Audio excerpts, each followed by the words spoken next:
Puntahan natin si Boy Gonzales Lakay. Ang Bureau of Fire Protection at Fire Volunteers, mag-iikot daw niya dyan ngayong umaga sa ilang lugar sa Maynila para naman magpaalala sa publiko sa panganib ng pagpapaputok. RH29, Boy Gonzales Lacuna, E. Dumagoso, Versosa. Boy.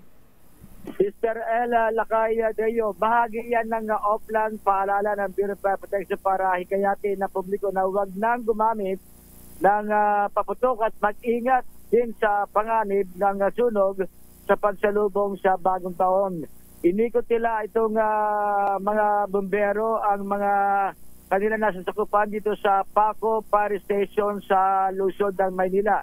Sinabi ni Senior Inspector Senior Inspector Sipri de Guzman, bahagi ito ng patuloy na panghikayat ng gobyerno sa publiko na huwag nang pagpaputok o kaya naman iwasan ng mga illegal na uri na paputok upang makaiwas sa disgrasya. Bukod pa ito sa iba pang paalala para makaiwas naman sa panganib ng sunog, dulot ng napabayaang niluluto, mga nakasaksak na gamit ng mga appliances at iba't ibang mga gadget para sa pagdiriwang ng bagong taon. Ito si Boy Gonzales para sa Lisa Race, una sa Pilipinas. Boy. Una, yes, Lakay. Boy G, maganda ba yung mga fire trucks natin? Kasing ganda ba ng fire truck ni Eng Bitin?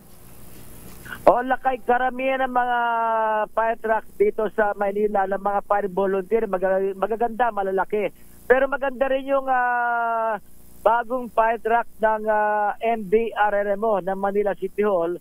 Itong malalaking fire truck ng Manila City Hall ay bagong-bago kasi ito Lakay at malaki. At yan yung mga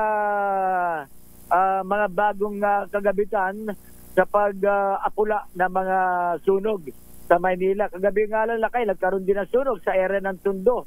Nagiging madalas kayo sunog sa Maynila. At pero yung meron din malaking fire truck ang BAP Manila na kulay pula Lakay. Yan lang marami naman magagandang fire truck ngayon ng BAP at lalo na yung mga fire volunteer. Ayan, dapat merong ahensya ng gobyerno na namimili o kaya nag-a-assist ng mga procurement Sister L ng mga gamit ng gobyerno mga baril, mga ganyan, ayan, fire trucks.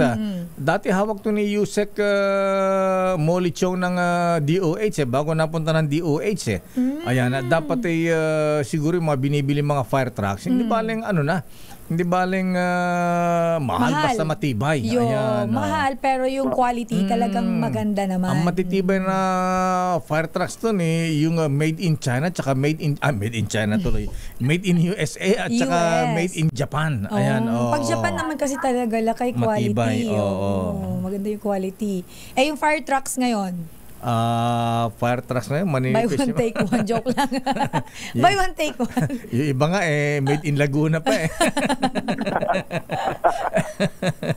Ayan, para mga improvised na mga ambulansya natin, nakaaway mga ambulansya natin, mga pasyente, makita minsan na pati wangwang niya pupugak-pugak na pagkatapos parang maganda pa yung Tamaro FX Talaga ba Lakay?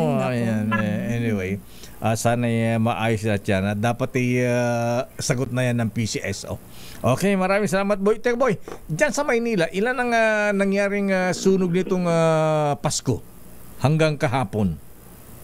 Halos sa araw-araw. Oo nga, halos araw-araw. Araw naman sa Pilapil Street. Pero malalaman natin yan Lakay itong buwan ng Disyembre na halos kung ilan yung nangyari sunog dito lamang sa Maynila bukod pa sa ibang mga lugar sa Metro Manila. Okay, maraming salamat Boy G. Balik sa'yo Lakay at Sister L. Maraming salamat Boy Gonzales, Versosa, Lacuna, Dumagoso.